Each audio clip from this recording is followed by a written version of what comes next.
This is Lisa from Mobile Tech Review, and today we're going to look at another cool Windows 8.1 8-inch tablet. This is the Lenovo MiiX2-8. What a name, right? Mix with two I's first off. Why? We don't know. 2 because it's second generation, and 8 because it's an 8-inch. So Lenovo MiiX2-8. Anyway, 8-inch Windows 8.1 tablet running on an Intel Atom Quad Trail Bay Trail CPU. That's that new CPU that's a lot faster than the old Atoms.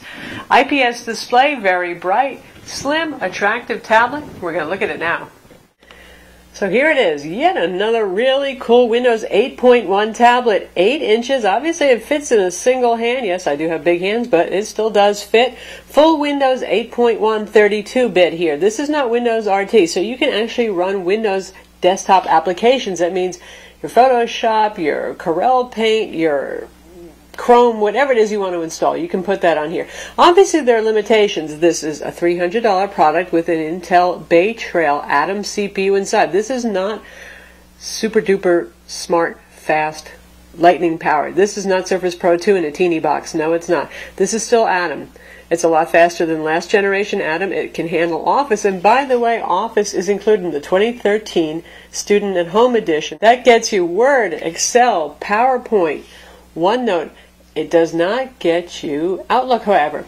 Anyway, those things run fine on here. So as a tablet that works as a tablet, you can read magazines on here. You can do Zinio on this. You can use PDFs, that whole kind of thing like that. It plays music. It plays videos, as you might expect. You can use Windows Media Player or the Live Tile application to play video. That means, by the way, Windows Media Player means you can use third-party codecs as well. You can do all those things a mobile OS tablet would do. Those are popular uses for those tablets, but you can also do your productivity work with genuine full MS Office, not some feature-reduced version or some third-party imitation of Office. It's the real thing for those of you who are Office lovers. You can install any browser you want on here, Chrome, Firefox, Flash Player is built into the operating system. You want to install QuickTime or any other browser plugin, you can do that too. So that's the appeal of this over an Android or iPad tablet. That said, it's a whole lot like the Dell Venue 8 Pro that we recently reviewed. Also $299, also Windows 8.1 Intel Bay Trail Quad-Core Atom tablet. In part, it's going to be which brand you prefer. Some people love Lenovo, some people love Dell, and by the way, Toshiba has their Encore, for those of you who are Toshiba fans, and Acer has the Iconia W4 that replaces the last-gen W3 that was kind of meh because of the display and the last-gen Intel Atom CPU. So there's going to be a lot of competition at this same price point and size. But let's take a look around. 1280 by 800 IPS display. Again, that seems to be standard for these Tier 1 brand 8-inch Windows 8.1 tablets. Very nice, very sharp display, just like on the Dell. Very bright also, 400 nits. Where the Dell has auto brightness set to basically make it too dim to see, this one by default is actually kind of too bright out of the box. Interesting that. Very thin, 0.33 inches. It weighs 0.77 pounds. That's about an ounce and a half lighter than the Dell Venue Pro 8, so not a huge difference there, but a little bit of difference. Not a bad looking tablet. Where Dell goes for that rugged kind of rubbery cover, Lenovo and also Toshiba with the Encore go for that kind of faux metal look, and that's exactly what you got here with a whole lot of stickers on the back, a little strip of metal on the bottom over there. Your speaker is here. Now, Lenovo says this has stereo speakers. Maybe they're playing the Asus Transformer game where they said they had stereo speakers, but they put them side by side in one little grill, so there was no separation. I have not taken this apart. It's a sealed unit, so I can't tell you if there's one or two drivers in there, but suffice to say the sound comes out of only this one spot right there. 5-megapixel camera unadorned. They're not really bragging and putting any labeling on that. Up top, we have our 3.5 millimeter combo audio jack headphone mic. I suppose top is a relative term since you can use this in both portrait and landscape modes. There's our power button. This is our volume rocker. Here is our micro SD XC card slot. There will be a 3G version with a SIM available as well, so obviously there's enough room right there for a micro SIM as well if they're going to put in a slot. This just has a blank placeholder. And here we have the micro USB port, USB 2.0. This is used for both charging and as a USB host port, just like the Dell Venue 8 Pro. Unfortunately, they don't include a USB host adapter in the box, so you're going to have to find one, and they're not that easy to find. You have to go to some of the geekier electronic stores like Fry's or Micro Center. You can order them on Amazon. Little adapter lets you use any USB peripheral you want. Again, this is full Windows. 3G, 4G USB dongles, printers, game controllers, anything that's USB and has Windows drivers you can use with this. Pretty cool, right? On the front face here, obviously, we have the display. Accelerometer handles rotation. Sometimes there's a little delay there. And we have a capacitive home button right there. And it has a little haptic feedback. So that switches us between all the applications that we have running. It's a little different from the Dell that uses a side button, and also the Transformer Book T100 that does the same. Looks pretty decent. Looks pretty nice. There's no flex on this. I think it's a reasonably nice styled product. And again, it's about the same size as the Dell Venue 8 Pro. And I'm going to show you that right now in comparison. They're just about identical in size. Really, there's just no difference here per se. Dell, just maybe a hair taller. If we stack them up like that, I mean, we're talking about fractions of a millimeter there. Difference, though. Difference in the back styling is Lenovo has that metal look, and Dell goes for the concentric swirled, rubbery, soft touch black plastic kind of thing. And here we have it with the iPad mini with Retina display, a more expensive product, the Retina model right here. So for those of you who are saying, wow, 1280 by 800, what a lame resolution. Number one, no, it's not, because Windows really handles typography nicely and images too. It looks pretty darn sharp, and this costs less than the iPad mini with Retina display. But anyway, you can see the difference in size is really due to the difference in aspect ratio, because the iPad is a 4:3 aspect ratio rather than widescreen, so it's going to be wider but shorter. In terms of thinness, well, they're both darn thin devices. So. And lastly, here it is next to the Nexus 2013 edition. This is the Nexus 7, the tall, kind of narrow thing. And that's a 7-inch tablet, so this is, of course, going to be a little bit smaller. It's also cheaper at $229, but it really depends on whether you need Windows or you need Android. Windows operating system licenses do cost some money. Android does not, so therein lies some of the difference in the pricing. In terms of thickness, you're looking at about the same thing, both thin tablets. So pretty close in weight too. Nexus has the black plastic back. And there they are. As you can see, because this is an IPS display, it has wide viewing angles. If anything, you're dealing with the glare that you can see here more than the fading of the display. Inside, all these Windows 8.1 8-inch tablets are going to have the same specs. You're looking at the latest generation Intel Atom Bay Trail CPU. That's a quad-core 4-thread CPU. Uses just 2.2 watts of power compared to the Ultrabook ULV CPUs that use 15 watts. So pretty power frugal, fanless design, quiet. The processor number is the Z3740. Dell uses the Z3740D. Very minor differences there, not much to speak of. It's 1.33 gigahertz, has turbo boost to 1.86 gigahertz. For benchmarks, on PC Mark 7 it scored 2458. For W Prime it computed pi in 36.76 seconds. Geekbench 3 single core 794, multi-core 2586. That puts it right there with the other Bay Trail systems that are running on the same CPU with the same hardware inside. So you're not going to see a whole lot of variation. Again, this is going to be about styling and brand preference features, even though, well, they're going to have mostly the same features. For example, just like the Dell Venue 8 Pro, there is no HDMI port on this. There's Miracast wireless display, which is a newer superset of WiDi. So you can use wireless display, but unless you get into using things like USB docks, which are pretty darn expensive, and dongle adapters to connect that, you're not going to get wired video out on this. 2 gigs of DDR3 RAM, that is soldered on the motherboard. You cannot upgrade that. And storage, just like last gen Atom platform, it's eMMC style storage. That's really permanently installed micro SD card, so it's not as fast as a SATA 3 SSD drive used in an Ultrabook.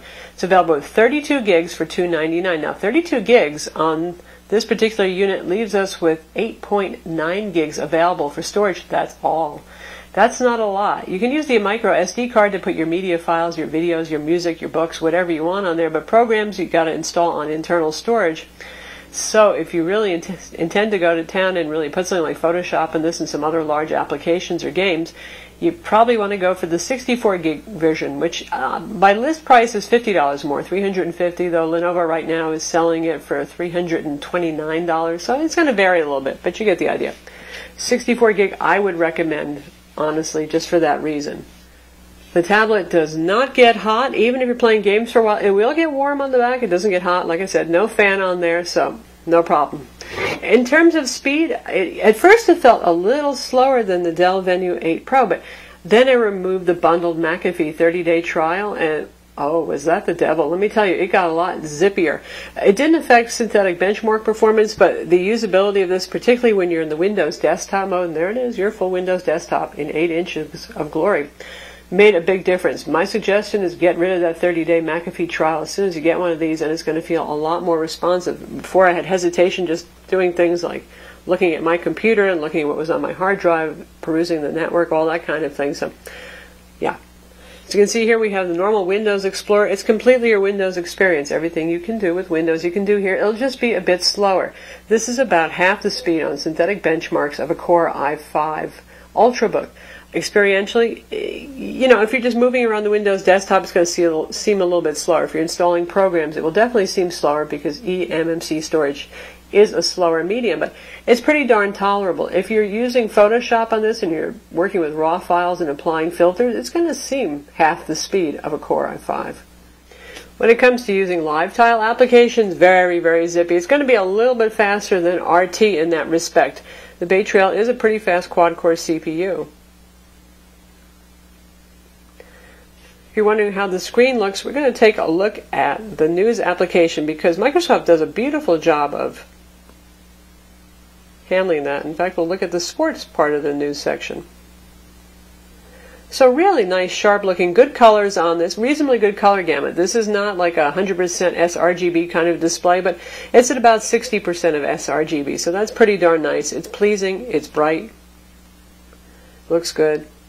Speeds all around are quite good. Metro games, no problem on this. If you want to play your Halo on this for Metro, just fine. Now, if you want to play something like Civ on this, I know some of you have been talking about that a lot, and Civ is a fun game, Civ 5, because it actually supports touch for input. You know, yes, you can get it to run, and you can run it at low resolutions, which is certainly advisable because Intel HD graphics on this is not the sharpest knife in the box, shall we say. But the thing with games like Civ is it's very CPU intensive, so you'll notice as the game progresses, your turns take an awful long time. World of Warcraft on really low settings, yeah, okay, you can do that. Minecraft, you can do it on that, but you're not going to be playing Battlefield 4 on this. This is not meant to be your main PC in general for those kinds of reasons. Now we're in desktop mode right here. We're using IE. We could also use Chrome. IE Internet Explorer actually has better touch support, so I prefer using it on touchscreen models like this. And we're going to test out video playback and listen to how that mono speaker sounds. And we'll go to our Dell Venue 8 review. And you can see how quickly web pages load. This has dual band Wi-Fi. It's made by Broadcom, by the way, and Bluetooth 4.0. We've had good data speeds and good reception. Not quite as good as the Qualcomm Atheros Wi-Fi in the Dell Venue 8 Pro, though. At any rate, quick experience, certainly quicker than some mobile OS tablets. And on the front we have a 1.2 megapixel camera. And now we've got it going 720p YouTube video. Speaker is at 80%. Which of course is now Microsoft product. Not too bad. Notice there's no HDMI, no micro HDMI on this. You can do wired. Flash player controls are a little bit hard to control with the finger because they're kind of teeny, but it does the job. So not a bad speaker, but that is at 80% volume so far. Not as loud as the Dell Venue 8 Pro, which has one loud, rich, and full speaker by 8-inch standards. Competes fine with the iPad mini speakers for sure, though. And now, because this is a regular desktop environment, I'm just going to minimize my browser window right here. We're at the desktop, and we're going to plug in a USB hard drive. And also, by the way, because this is full Windows, we've just used the control panel to change our desktop pattern because Lenovo's default stones is so white, it's throwing off the metering on our camera. Anyway, here's a Western Digital Passport 2.5-inch portable hard drive. This is a USB host on-the-go adapter, the kind that I wish I would include in the box because a lot of people probably won't know how to hunt one of these down. But anyway, this is what you need to use USB peripherals with this device. Plug the hard drive into that, and then plug this into the USB port up top.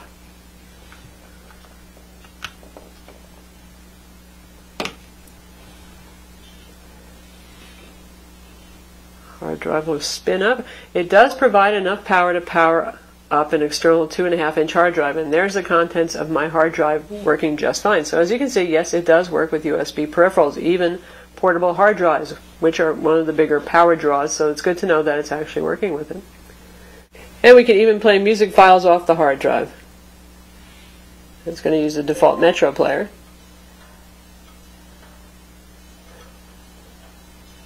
Not as loud as our YouTube video. MP3s often aren't as loud as video. But it plays just fine, so.